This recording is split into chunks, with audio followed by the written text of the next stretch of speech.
झारखंड में चुनाव संपन्न हो गए और परिणाम भी आ गया।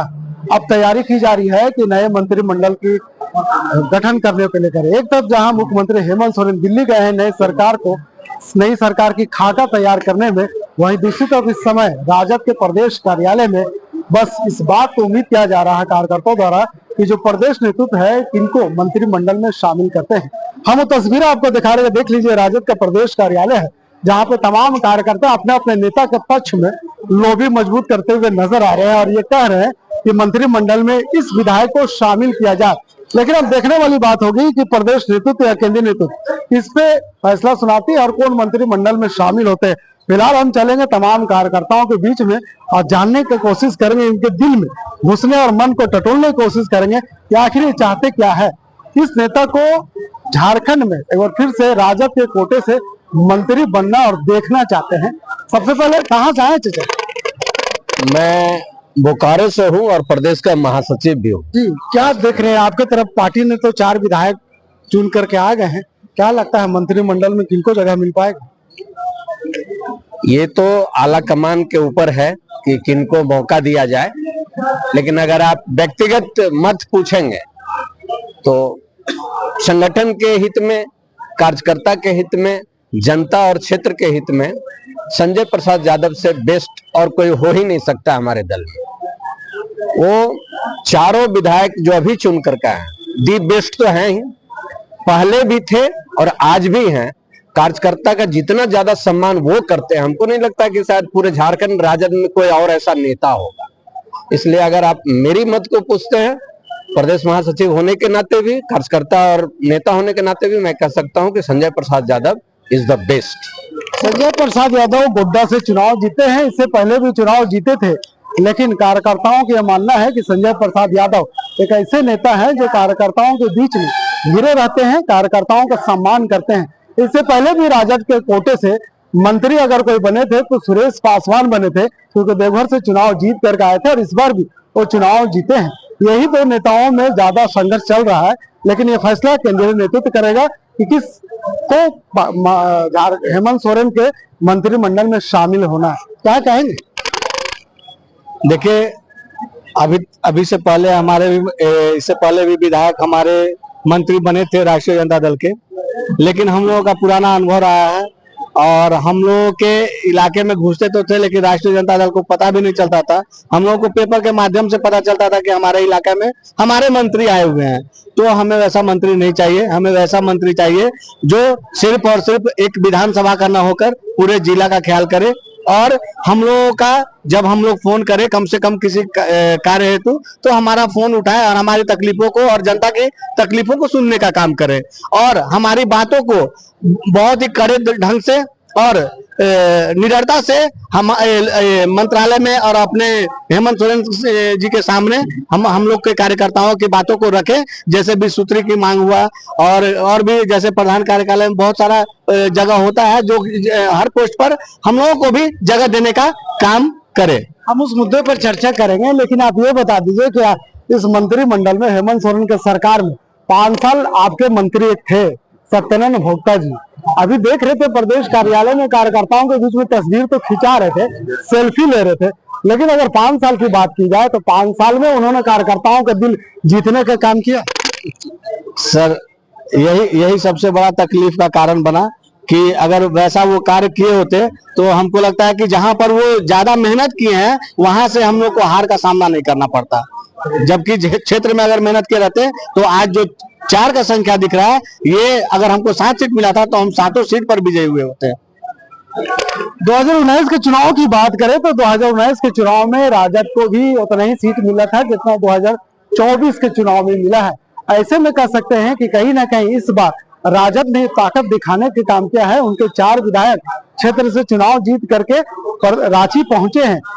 पूरे चुनाव की अगर बात करें तो महागठबंधन की तरफ से अगर कोई सबसे ज्यादा कार्य करने और कार्यकर्ताओं को जमीनी रूप से मजबूत करने का काम किया है तो वो है राजद। राजद के कार्यकर्ता चाहे कांग्रेस के उम्मीदवार के पक्ष में काम करते हुए नजर आए, जेएमएम के उम्मीदवार के पक्ष में काम करते हुए नजर आए। यही वजह है कि जमीनी रूप से राजद के कार्यकर्ता काफी मजबूत दिख रहे थे और दावा भी काफी किया जा रहा था। ऐसे में एक और उम्मीद बढ़ जाता है कि जब इनके सरकार बनने जा रही है और मंत्रिमंडल में एक तो मंत्री शामिल होंगे। फिलहाल 2 की मांग की जा रही है। अब ये सरकार तय करेगा कि क्या 2 में जगह दे पाएंगे या फिर कोटा 1 है तो 1 से मिलेगा। लेकिन कार्यकर्ताओं की ये भी मांग है कि कम से कम अगर 2 नहीं मिलता है, जो बोर्ड निगम है, निगम में जगह दी जाए। क्या कहेंगे? मैं संथाल परगना के जामताड़ा जिला अध्यक्ष, मेरा नाम दिनेश यादव हुआ। इस बार हमारी पार्टी यानी राजद ने और महागठबंधन ने पूरे संथाल परगना में 18 जिला होता है, जिसमें खास करके आप देख रहे होंगे कि हमारे जिला से माननीय जो स्पीकर रविंद्र नाथ महतो और इरफान अंसारी ग्रामीण विकास मंत्री, अब बगल में एक सारठ विधानसभा है, वहां से चुन्ना सिंह जीत करके आए। तो राजद के लोग जो होते हैं, लालू जी के जो सिपाही होते हैं, वो वफादार होते हैं। और इस बार हम लोग ने देखे कि महागठबंधन एक साथ होकर के, और जहां की जामताड़ा के धरती से, वहां से शिबू सोरेन की पुत्र सीता सोरेन चुनाव लड़ रही थी और पूरे हॉट सीट था। अगर झारखंड में कोई हॉट सीट था वो जामताड़ा और नाला था, जहां की राष्ट्रीय अध्यक्ष नड्डा साहब को आना पड़ा। बहुत तेज तरार हिंदू धर्म के नाम पर बोलने वाले आदित्यनाथ जोगी को उस धरती पर आना पड़ा, लेकिन वहां की जनता न कटोगे न बटोगे, बटोगे न कटोगे, यह चीज को नहीं माना और विकास माना। रहा बात राजद जिस तरीका से हम लोग के यहाँ से गोड्डा देवघर दोनों सीट जीत करके आए हैं संथाल परगना से, तो जनता ने जन्मत दिया है।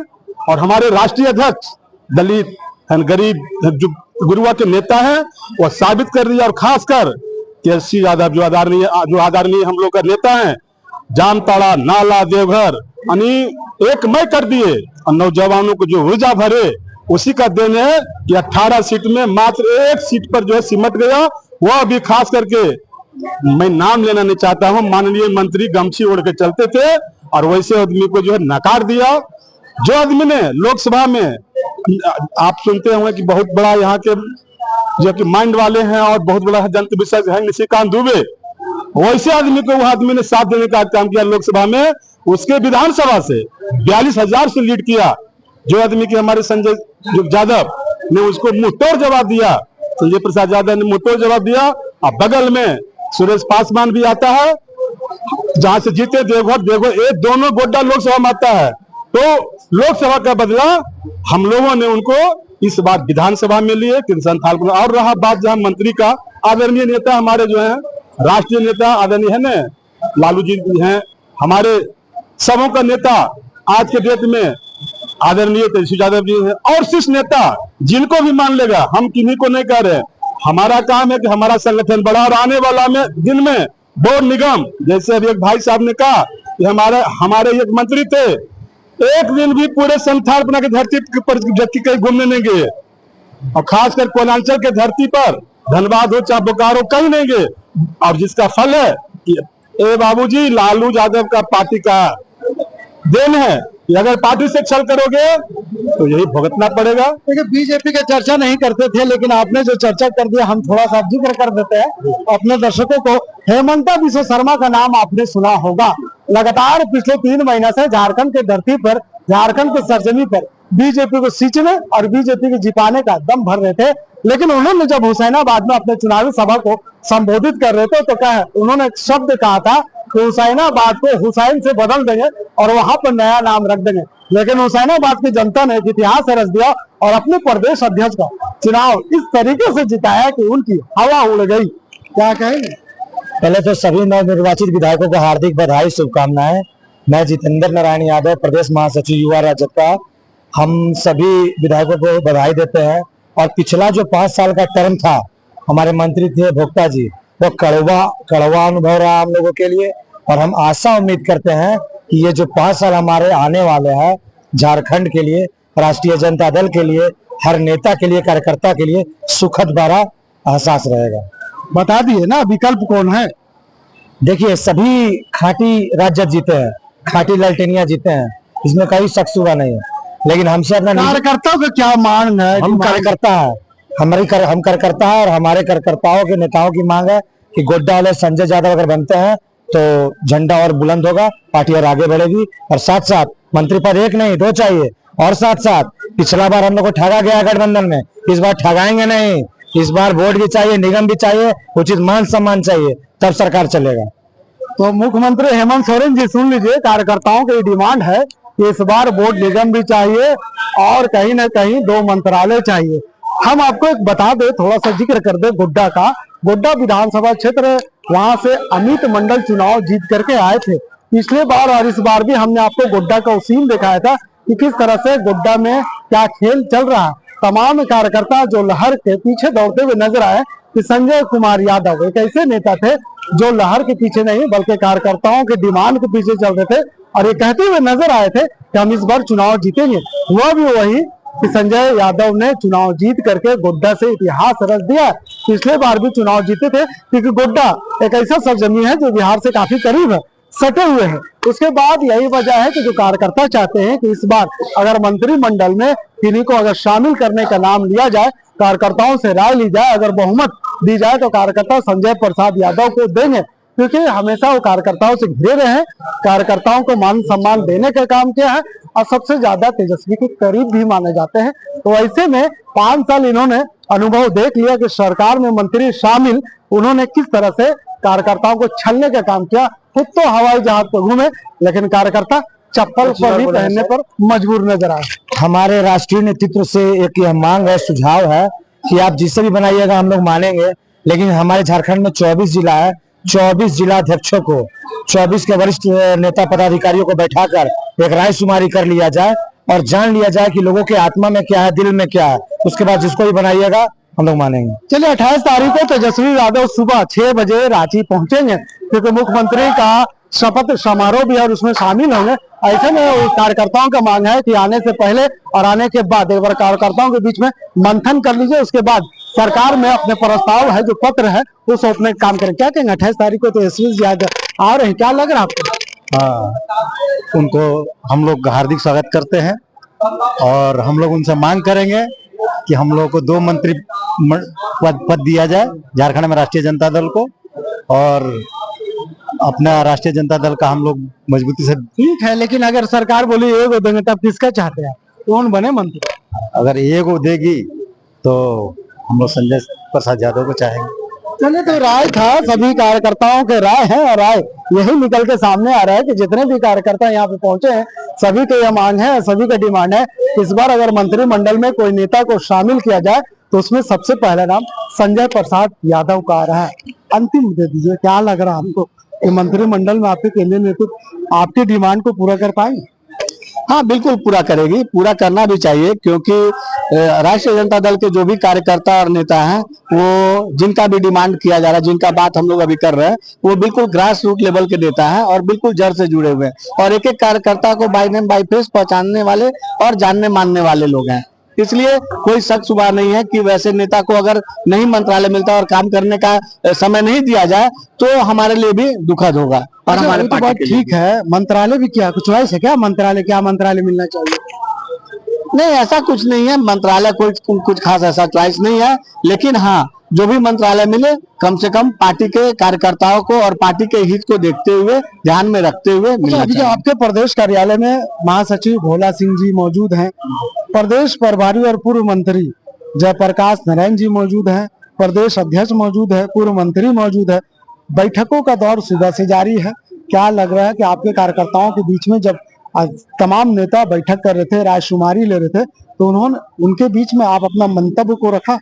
नहीं, अब हम लोगों से इस तरह का कोई बात नहीं हुआ है, किसी तरह का कोई मंतव्य नहीं लिया गया है और हम आशा करते हैं कि हम लोगों से सभी कार्यकर्ताओं से कम जिला अध्यक्ष से या महानगर अध्यक्ष से कम ये जरूर पूछा जाए कि वो किसको चाहते हैं और किसको मंत्रालय मिलना चाहिए, एक रायशुमारी होनी चाहिए। चलिए, तो एक राय था कार्यकर्ताओं के राजद कार्यालय का। इस वक्त हम आपको दिखा रहे थे कि देख लीजिए राजद के प्रदेश कार्यालय में इसी तरह तमाम कार्यकर्ता बैठ करके अपना रायशुमारी दे रहे हैं और कहते हुए नजर आए कि इस बार अगर मंत्रालय में कोई शामिल हो तो संजय प्रसाद यादव है। तमाम कार्यकर्ताओं के जबान पर संजय प्रसाद यादव का नाम तो आ रहा है, लेकिन अब देखना यह होगा कि केंद्रीय नेतृत्व क्या फैसला लेता है। क्या वाकई कार्यकर्ताओं के जो रायशुमारी में जो मामले सामने आएंगे, जो उनकी हकीकत जबान से जो निकलेगी, क्या उस पर केंद्रीय नेतृत्व इस पर सहमति जताएंगे और संजय प्रसाद यादव को मंत्रिमंडल में शामिल करेंगे? ऐसे में कह सकते हैं कि संजय प्रसाद यादव एक वरिष्ठ नेता है, हमेशा कार्यकर्ताओं के बीच में घिरे रहे, कार्यकर्ताओं को उन्होंने मान सम्मान दिया है। यही तमाम नेता अपने अपने लॉबी के बीच में आ रहे हैं, पहुंच रहे हैं और अपने अपने पैरवी करते हुए नजर आ रहे हैं। अब देखने वाली बात होगी कि जब नए मुख्यमंत्री हेमंत सोरेन फिर से झारखंड में अपने मुख्यमंत्री पद का शपथ लेंगे तो उसमें राजद के कोटे से किस व्यक्ति को, किस विधायक को मंत्रिमंडल में शामिल करते हैं, ये तो 28 तारीख को पता चलेगा। फिलहाल सहयोगी फैयाज के साथ मैं नौशाद, संवाद रांची।